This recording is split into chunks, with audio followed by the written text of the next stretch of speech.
साथियों, ये रेडियो की सबसे सिंपल फॉर्म है FM और AM, और अनेक साथी इन दोनों में अंतर के बारे में पूछते हैं। तो आज चलिए बिल्कुल ही सरल भाषा में इन दोनों में अंतर करते हैं।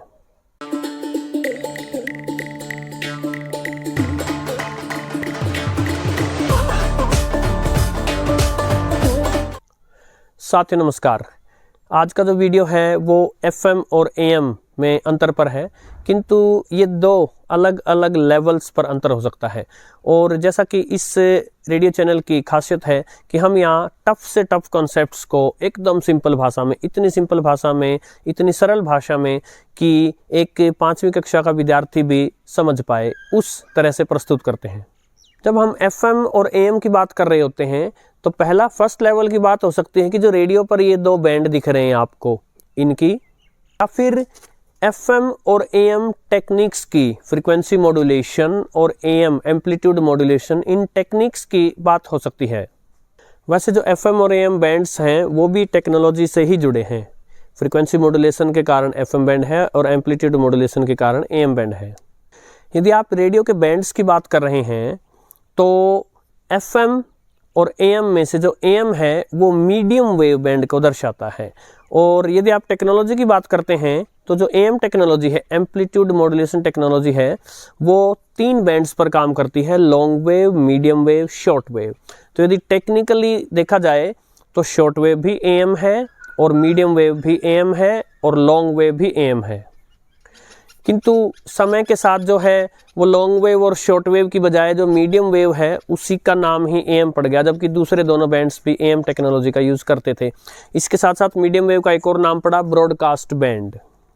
अब आगे बढ़ने से पहले केवल 1 मिनट के लिए रुकना चाहूँगा। अनेक साथी जो अचानक से नए आते हैं चैनल पर, वो कुछ ऐसे कमेंट्स लिखते हैं। जब 1-2 दिन पहले जैसे किसी एक वीडियो पर कमेंट लिखा आया कि किस दुनिया में जीते हैं आप, आज के समय में रेडियो। तो मैं कहना चाहूँगा कि इस रेडियो को चलाकर और इन बैंड्स पर धीरे धीरे ट्यून करना, स्टेशंस पकड़ना, अपने मनपसंद के गीत सुनना, ये सब जो है इस दुनिया से अलग ही एक निराला अनुभव है। चाहे 2024 आ गया हो या 2034 भी आ जाए, टेक्नोलॉजी चाहे आज 5G पे है, कल 6G 7G पर पहुंच जाए, कहीं भी पहुंच जाए, किंतु एक फिजिकल रेडियो हाथ में लेकर और उसको ट्यून करने का जो आनंद है वो पहले भी ग्रेट था, आज भी ग्रेट है और आगे भी ग्रेट रहेगा। कुछ ऐसे 2 पंक्तियों में बताता हूँ। मोहब्बत ऐसी धड़कन है जो समझाई नहीं जाती।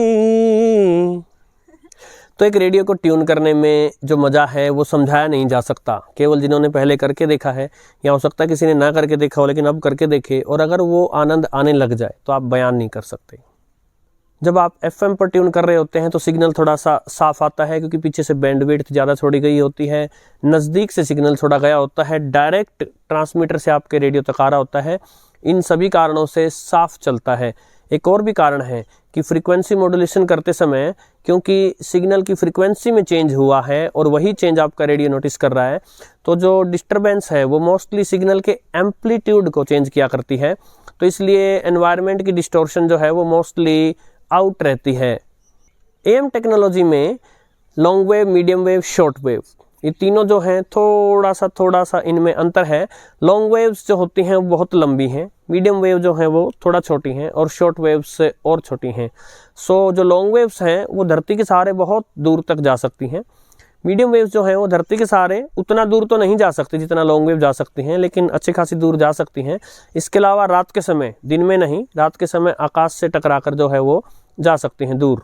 और जो शॉर्ट वेव्स हैं वो आकाश से टकराकर आयनोस्फीयर, आकाश के आयनोस्फीयर से टकरा करके जो है बहुत दूर दूर तक जा सकती हैं।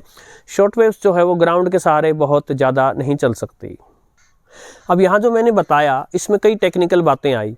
मॉड्यूलेशन कैसे करते हैं, फिर ये वेव क्या होती है, फिर उसका एम्पलीट्यूड क्या होता है, फिर फ्रीक्वेंसी को कैसे मॉड्यूलेट किया, एम्पलीट्यूड को कैसे मॉड्यूलेट किया, ये सब किसी एक वीडियो में नहीं बताया जा सकता, लेकिन उन सभी वीडियोज़ का एक सूत्रधार वीडियो हो, इसलिए आज का वीडियो बन रहा है।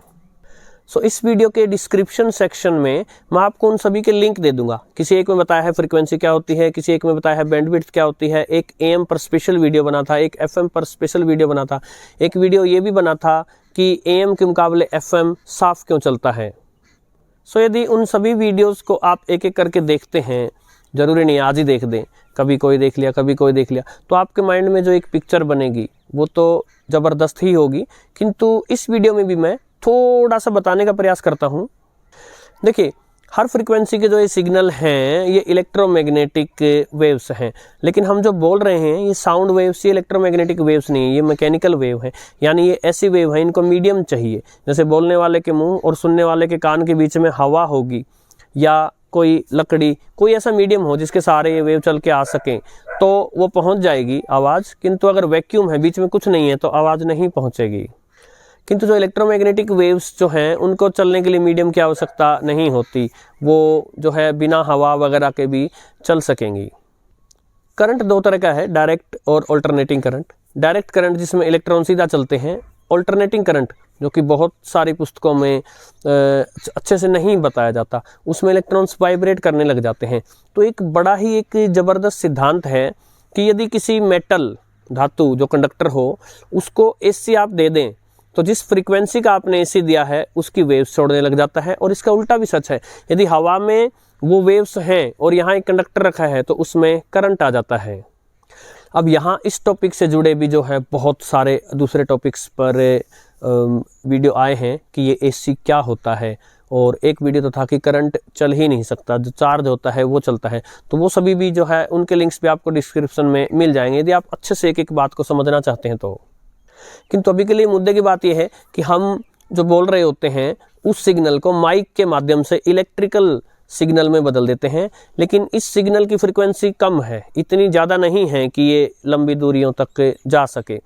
तो इस फ्रीक्वेंसी को हम क्या करते हैं, एक दूसरी फ्रीक्वेंसी की वेव्स बनाते हैं, जो कि हमारा जो सिस्टम है, जो ट्रांसमीटर सेंटर में लगा होता है वो सिस्टम बना देता है, और उन जो लेकर चलेगा जो सिग्नल, उसको कैरियर वेव बोलते हैं। इन कैरियर वेव्स पर, और जो हमने बोला था उसको इलेक्ट्रिकल सिग्नल में कन्वर्ट कर लिया था, उस सिग्नल को इनके ऊपर चढ़ाकर भेजेंगे हम, इसी को मॉड्यूलेशन बोलते हैं।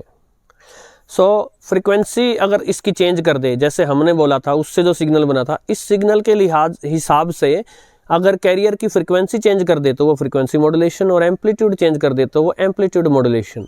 अब ये जो इलेक्ट्रोमैग्नेटिक वेव्स हैं, जैसे कैरियर वेव ही हो गई, ये कुछ नहीं है, इसमें इलेक्ट्रिक फील्ड इस प्रकार और मैग्नेटिक फील्ड इस प्रकार जो है वाइब्रेट कर रहे हैं। तो एक सेकंड में कितनी बार वाइब्रेट कर रहा है वो उसकी फ्रीक्वेंसी है, और कितनी दूर तक, इस तरफ कितनी दूर तक वाइब्रेट कर रहा है वो उसका एम्पलीट्यूड है। तो यदि इस दूरी को चेंज किया जाता है हमारे सिग्नल के अनुसार तो एम्पलीट्यूड मॉड्यूलेशन हो गई, और यदि इस फ्रीक्वेंसी को चेंज कर दिया जाता है सिग्नल के अनुसार तो ये फ्रीक्वेंसी मॉड्यूलेशन हो गई। सो इस प्रकार उस सिग्नल को भेजा जाता है, और सिद्धांत वही रहता है। उस सिग्नल को एक एंटेना, जो कि एक रोड भी हो सकती है या और कई साइज के एंटेना हो सकते हैं, उस एंटेना को वो सिग्नल दे दिया जाता है, एक प्रकार से करंट है वो सिग्नल, वो करंट उस एंटेना को दे दिया जाता है। तो ठीक उसी फ्रीक्वेंसी की जो है ये एंटेना वेव्स छोड़ देता है, और उसका उल्टा ये वेव्स चलते चलते अगर हमारे रेडियो के एंटेना तक आ गई तो ये वेव उस एंटेना में एक करंट पैदा कर देंगी उसी फ्रीक्वेंसी का, और वो करंट रेडियो में अंदर जाएगा, और वहाँ पर से फिर पहली बात तो रेडियो में ट्यूनिंग होगी। ट्यूनिंग का अर्थ है कि अलग अलग रेडियो स्टेशन से अलग अलग फ्रीक्वेंसी के सिग्नल चल के आ गए हैं, तो सबसे पहले तो जो सिग्नल हमें चलाना है वो केवल एक्सेप्ट किया जाएगा, बाकी सारे रिजेक्ट कर दिए जाएंगे फिल्टर्स के थ्रू। और फिर जो सिग्नल एक्सेप्ट हो गया उसमें भी जो कैरियर वेव थी उसके ऊपर आया हुआ जो सिग्नल जो है उस सिग्नल को उतार दिया जाएगा। और जैसे माइक ने हमारे साउंड को इलेक्ट्रिकल सिग्नल में बदला था, वैसे ही आपका स्पीकर इलेक्ट्रिकल सिग्नल जो अभी अभी हमने कैरियर वेव के ऊपर से उतारा है उसको साउंड के रूप में कन्वर्ट करके आपके कानों तक पहुंचा देगा। अब चाहे मैंने प्रयास किया है कि इसको सरल से सरल बना दूं, किंतु तभी भी इसमें बहुत सारा जो मैटर है वो हो सकता है आपको बहुत ज़्यादा मुश्किल भी लगा हो। किंतु जो वीडियोस मैंने बताए हैं जिनके लिंक्स डिस्क्रिप्शन में हैं, यदि आप उनको एक एक करके देखते हैं तो आपके माइंड में, आपके मन मस्तिष्क में एक ऐसा चित्र बन जाएगा जो कभी नहीं मिटेगा। तो आशा है आज का वीडियो साथियों आपको पसंद आया होगा। नमस्कार।